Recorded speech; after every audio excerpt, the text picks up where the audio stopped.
আমরা যাচ্ছি ব্যাঙ্গালোরে চলে এসেছি। এবার যাচ্ছি আমরা ব্যাঙ্গালোরে ইলেকট্রনিক সিটিতে। ওইখানে আমার মায়ের কাকা থাকেন, সেখানে যাচ্ছি। বনু আছে, পাপি আছে, মাম্মা আছে। আমরা অটোতে করে যাচ্ছি। মা কিন্তু প্রকৃতি দেখতে দেখতেই চলেছে। আর খুব ভালো করে দেখুন প্রকৃতিটা কীভাবে উপভোগ করছে, যেন মা প্রকৃতির মধ্যেই ডুবে গেছে।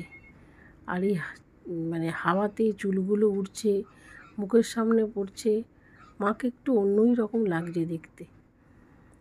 আর এরপরে দেখবেন বনু যথারীতি একটা মোবাইল হাতে নিয়ে থাকবে। ওর প্রকৃতির প্রতি কোনো টান নেই, কিছু নেই। ওকে আর বলে কিছু হবে না, একটু তাকাতে বললেও তাকায় না। ওই একটা মোবাইলের মধ্যে মাথাটাকে ঢুকিয়ে রেখে দেবে।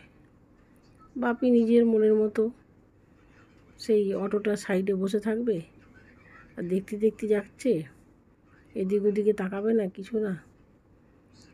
আর এইদিকে হচ্ছে গিয়ে আমরা যখন অটোতে করে যাচ্ছি, কয়েকটা জিনিস খুব সুন্দর লাগলো দেখে, সেটা একটু আপনাদের সাথে শেয়ার করছি। ব্যাপারটা হচ্ছে যে এই যে অটোতে করে যেতে গিয়ে রাস্তার দুধারে সুন্দর গাছগুলোর মধ্যে কি সুন্দর যে সাদা রঙের ফুল ফুটে আছে, সে বলে বোঝানো যাবে না।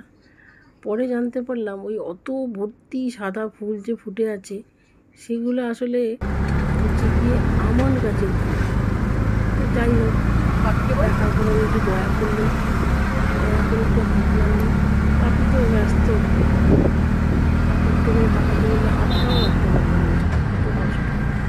আমার মা কিন্তু মা নিজের অ্যাক্টিভিটি একদম ক্যারি করছে।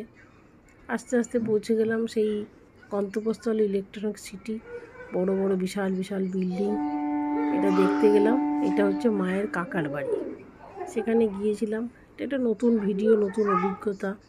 গিয়ে পৌঁছলাম, ওখানে আমরা সারাদিন ছিলাম, আনন্দ উপভোগ করলাম। তারপরে হচ্ছে কি সন্ধ্যেবেলা আবার ফিরে এলাম। খুব ভালো লাগলো।